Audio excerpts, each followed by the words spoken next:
More on the tariffs, employment data, and how it's all tied together. We are joined now by CBS News Money Watch correspondent Kelly O'Grady. Kelly, in the economy, we added jobs in July, but this still is seen as a miss in the report. What stood out to you in this? So just to put this into context, 73,000 added in July. That's not a good number. It is paling in comparison to the first 3-month average, where we added 111,000, if you look at that, of how it shakes out. But I don't want anyone to panic over their coffee right now, because we didn't see mass firings. The unemployment rate still stood at 4.2%. It ticked up a little bit, but that's still within a healthy range. The two things that really stood out to me, though, is this confirms what we have been hearing and just the feeling that there has been a labor market slowdown. People are taking longer to find a job. Less people are quitting because they feel, well, I'm not going to be able to go out and find something else. And so it really showed up in the data. And then where you did see the job growth, which was healthcare and social services, there's a skills mismatch.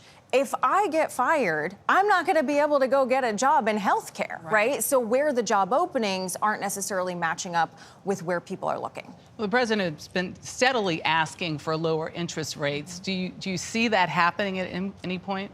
This is very possible. We had a Federal Reserve interest rate meeting this week. They didn't change rates. And the whole idea was, well, we don't know what's going to happen with the tariffs, and we have to make sure that we keep inflation in check while also keep the labor market growing. But you mentioned those job revisions. And so what that tells you is this July thing, it's not a 1-month thing. This has been happening month after month at this point.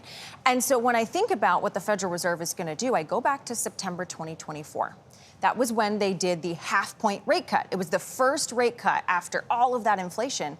It came after 3 months of low job growth. Now, we have the wild card of tariffs and how that's going to impact inflation. And we've got an inflation and a jobs report before they cut again, so there's going to be a lot more data. You mentioned the tariffs, and I said to you while we were watching, this is like this has just been going on for a year, and it's the same thing. Like, prices could go up and the market may go down. What do you expect to see right now with where we are in regards to tariffs when it comes to the market and prices for us? Yes. So, well, and I'll just correct myself, because I said before they cut again, before they make a decision again.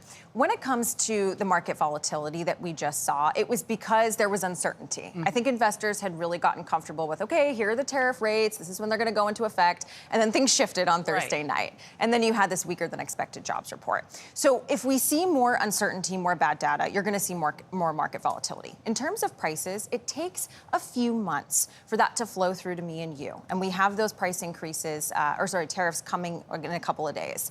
It's also about who is going to absorb it. Do businesses just say, hey, I'm going to take the hit? So we still don't know. Right? Are you and I going to get it? Or are companies that are selling goods into America going to lower their import prices? So a lot of different dynamics happening. You know, a lot during the last administration, we heard the R word. We haven't heard so much about the possibility of recession.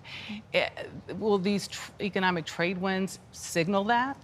So there was a lot of discussion about that in April, when the reciprocal tariffs that the White House was calling it were put in place, and then they were walked back. You aren't going to see that become a real possibility in the discussion unless we see that job growth continue to slow over the next few months, and we see consumer spending really slow down, because economic growth, 2/3 of it in this country is driven by consumer spending, and that's where the recession comes in. Kelly O'Grady, we so appreciate you wrapping it up for us.